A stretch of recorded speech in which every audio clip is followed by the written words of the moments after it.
So in this video, I'm trying to explain you guys on how to actually think about societal problems and not be enticed by the hyperbole of politicians.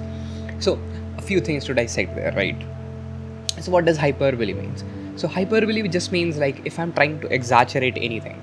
So for example, I don't say this is a drink which is actually very good. I'm saying this is the best thing in this world, and there is nothing ever made by humans than this, and this is absolute bullshit, right? And people buy it. And one of the things which I have really understood about human behavior is the fact that the reason there is a lot of political polarization is because of very simple facts, right? Because whenever you do this like us versus them, it's far more easier because it's far more easier because you don't have to really think about things. People don't like thinking about things. That is the case. But you know what? Let's dissect it even further.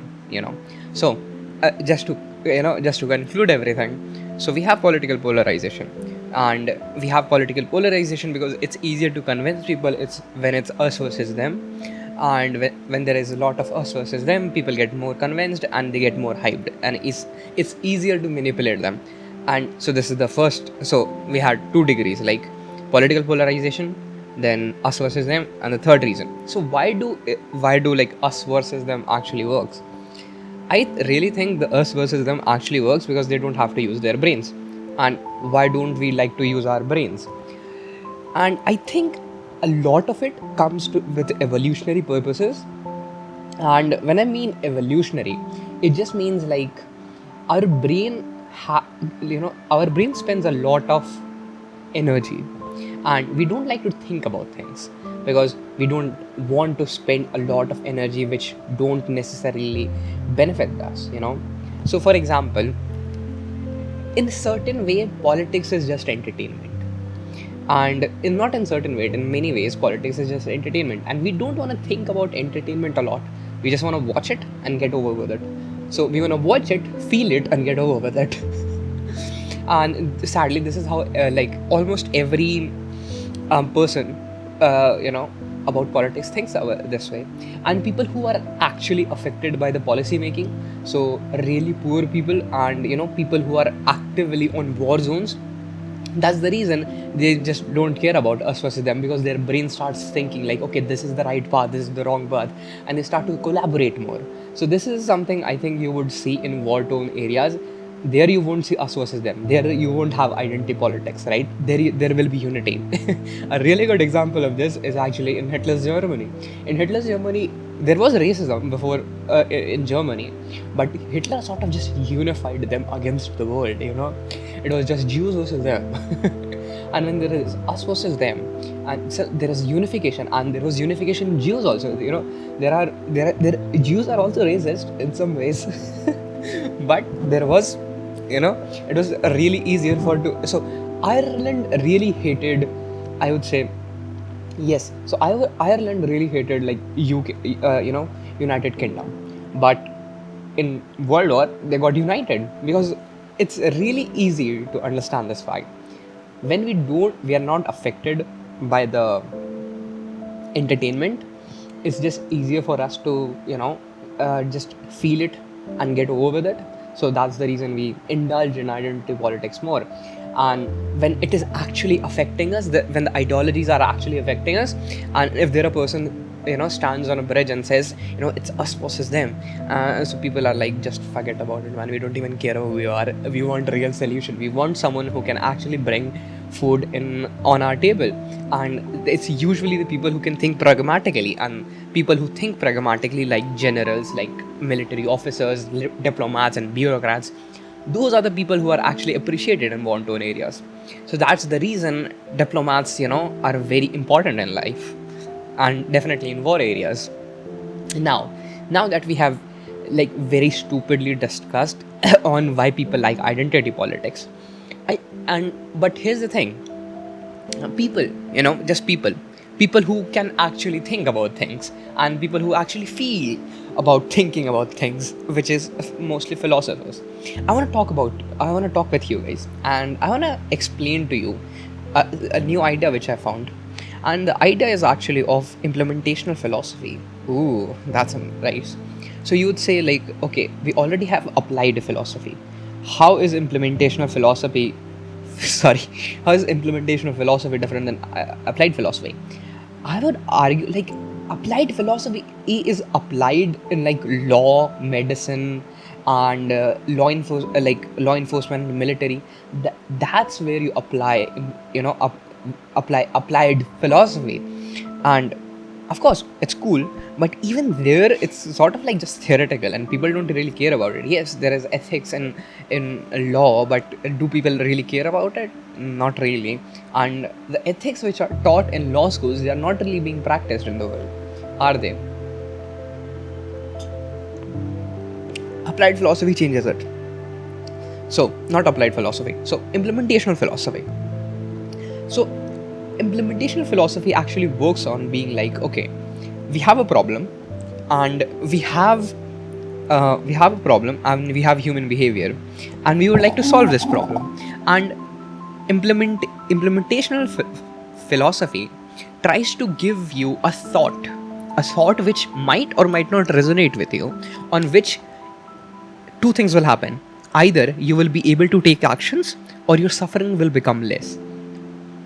So a really good example of implementational philosophy is stoicism. So stoicism doesn't necessarily, like, I know, like, implementation philosophy has existed, like the idea of Ubermensch, and stoicism, and other things like capitalism. They have existed, but they have never been classified. So I'm just sort of creating a classification called implementation philosophy. And here's the cool thing: as we are graduating more towards being intellectual, so on an average people are more politically literate now, right? With the internet, we saw a lot of political literacy in India, similar to Western countries. Sorry. Yeah, so people are more politically literate now, and as we are becoming more politically literate, we are also becoming more philosophically literate. And as we are becoming more philosophically literate, there is a rise of philosophical thoughts which can actually make a difference and not just be like blah blah blah blah. So existentialism, like what is it to exist? And these topics are like really cool, and people feel about it. But then there is concepts of like how to make yourself better, how to get a discipline, and how to actually do something, how to take responsibility. And all of these sound like self-help, but they have an undertone of philosophy. And a very good example of is Jordan B. Peterson. So Jordan B. Peterson is, I think, one of the most influential modern day philosophers, and he has a book called 12 Rules of Life. Now that is a very implementational book, right? Because even if you just read through the index and you just apply all of the like rules a day, like not even a day, like a month, you will become a better man in 1 year, and you will become a better woman in 1 year. So I have seen that implementational philosophy has risen quite well, and I think as we work on it more, we will see philosophy being applied in real life, which is something very cool. And I think a lot of realization will actually come from artificial intelligence, because artificial intelligence will take the abstract out of it, right? The juice out, like all of this fluff out of it, and it will all just be like what is left, what is the juice, right? So I can explain things in like 10,000 paragraph, and I can explain things in like 3 words, and that is what AI is doing, like summarize this page for me, summarize this email for me. So a really cool email was actually like, a person A says like, okay, make this email of 500 words, and he sends the email over to his coworker, and the coworker opens the email and he's like, this is too big, I'm not reading it, and it asks ChatGPT to like summarize it for him. And so the 50 word so the email was 50 word originally, and it got expanded to 500 word, and then it got transferred to its coworker, and the coworker made it like the coworker made it so 500 word got converted into 50. So a lot of fluff is in writing, a lot of fluff is in just the work, like documentation, right? And a lot of that is going to be reduced, I think. So, and it will create, so first what will happen is there will be a surge of content, like a lot of content in on the internet. And when people gonna realize, shit, this content doesn't mean anything, right? And then we're gonna see, so either one thing gonna happen. So the brain rot is gonna take over the world, which is highly unlikely because people are fundamentally curious and they're gonna realize like brain rot is just another cocaine, and they're gonna be like, I wanna go away with it, and it's gonna happen eventually. Something very similar to woke mind virus. Like people, well, first people were in the support of LGBTQ, but then the things were very different. It was actually about being inclusive rather than just being outright outlandish. And even Elon Musk supported LGBTQ AI++ in his company Tesla, and he was very supportive of this idea. But eventually it took over, and it became like sex change to like kids and all. So yeah, and people started hating it. So first there was high. So first there was moderate, right? Then there was high, then there was a low, and then it's gonna be come back, and it's gonna come back in a more moderate term, right? Because of course LGBTQ, they exist, but it's gonna come back in a more moderate tone. Similar with AI content, it's gonna take over the world, and then it's gonna dip down really low, and then people are gonna be like, AI content doesn't really mean anything. And when it is not gonna mean anything, then everyone is gonna be like, damn, that like, and that is just the fundamental of literature, right? People write a lot of things which doesn't mean anything, and like academy is gonna realize that, people is gonna realize this, publications gonna realize that, and eventually there will be a bounce back of normal content.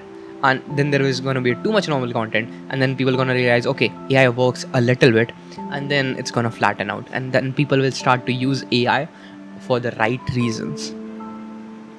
So a lot of it is just going to be existentialism on people to figure out how AI actually works. So what I'm discussing here is actually a lot of just how people think. And the best way for policymakers, to bureaucrats, and for visionary people to kind of sort of try to understand on how to actually see these things and resolve these things is actually two-step framework for me. So this two-step framework actually just means, here is the two-step framework. So first is recognition. So you recognize that there is something, right? So we can't just ignore LGBTEIQ++ thing. We can't just ignore it. We have to recognize that, okay, it does exist. Then we have to rationalize it. Okay, it exists, but what is the optimal magnitude, right? Like, if I have 5 kids, all 5 of them can't be like LGBTEIQI++, because that just means I'm a narcissist person and who's trying to, place an ideology on them and trying to just brainwash them. And that's just not possible. Like, I think, what's the best way? Probabilistically, statistically, that's just not possible. So that's one thing. Another thing is actually about, yes, oh, interesting, I'm just getting a lot of messages. So that's just not possible, right? And where was I forgot. Sort इतने सारे message कौन भेजता है? Yeah. So yes, so Elon Musk was in favor of LGBT. So first you have to recognize that. So when you recognize it, then you rationalize it, and this is how you So now let's take another problem like pornography, right? Pornography is a problem. Why? Because 30% of like world traffic goes to pornography websites. 18% of the websites in the world are pornographic websites, and then 30% of the bandwidth of the entire internet goes to pornography. So it seems that people wanna watch porn, and the first thing we can do is just just suppress it and ban all of the porn. But I don't think it's gonna make any difference. And why it's not gonna make any difference? It's actually very simple. The exact reason it's not gonna make any difference is because people wanna watch porn, and they're gonna find out one way or another. I don't really know this, but here's something I would like you to do. Just go and search when was camera invented and when was the first nude picture ever taken. And I don't think the time will be, the time will be very large. It's fine. So I specifically think that people want to watch porn. Why? Because of there can be multiple things why they want to watch porn. Maybe it's sexual frustration. Maybe it's sexual curiosity. Maybe it's actually they want to explore sex more. They want to watch it. It's either explorative or it's just for pleasure. So maybe people just want to watch porn. So okay, fine. We understood the fact that people want to watch porn. Now let's rationalize it. Now how can we make it so that it's productive to human society? Now let's think about it, like, why is it not productive to human society? Because you're just kind of wasting a lot of time and you can get addicted to it. So that means that there is a place for porn in this world, and yeah, there is a place, and we have to just gatekeep it. And the best way to gatekeep it is to see how people enter into such things. So I think a lot of porn traffic is just underage, right? Because puberty hits, people get sexually curious and they go onto the porn websites and they watch a lot of porn. So it means that yes, I'm 18 years old button is not actually working.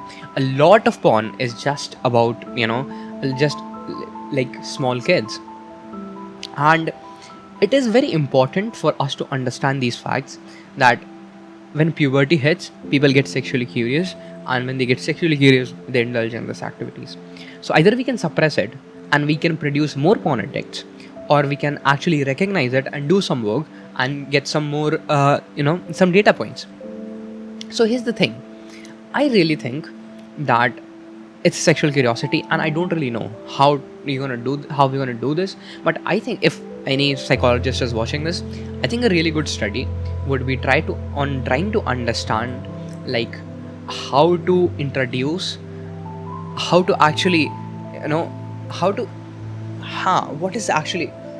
to satiate sexual curiosity in early stage puberty, and what is the right way to do this, and in a way that we are not actually suppressing the value, the instincts, and we are not, because of course sex is an instinct, and if you want to suppress an instinct, like, that's going to end up badly. Like, was the last time someone who wanted to suppress their love won? Was the last time who wanted to suppress their anger actually, won from that? So you can't really suppress the instinct.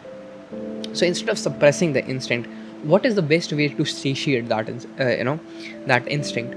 That could be a really good study. So the best way for the world to find, fight porn addiction, something Andrew Huberman discusses, Lex Friedman, David Goggins, Joe Rogan, all of this right-wing social media intellectual crowd discusses. I think the best way would be to be like, okay, how to satiate sexual curiosity while making sure people don't get addicted to that. A really good way would be to teach kids on the harm of it. Like, I know, like, the sex ed around the world is outdated. Almost all of the education system around the world is outdated, and the reason it is because, one, kids don't actually vote, and when people actually grow old, they don't care about education anymore. So a lot of people just don't care about education, and kids can't vote. So that's the reason education is like what. So as of right now, education is, I think, 30 years behind from the actual human development. So the things that kids wanna be learning in 8th grade, they're gonna be learning it when they have graduated after 4 years. So they're gonna be learning that after they have graduated in future 4 years. So that's kind of how it works. So recognize and rationalize. I think this is one of the best. And of course, this frame was gonna grow, and if it grows, I'm gonna let you guys know. Yep. See ya, guys.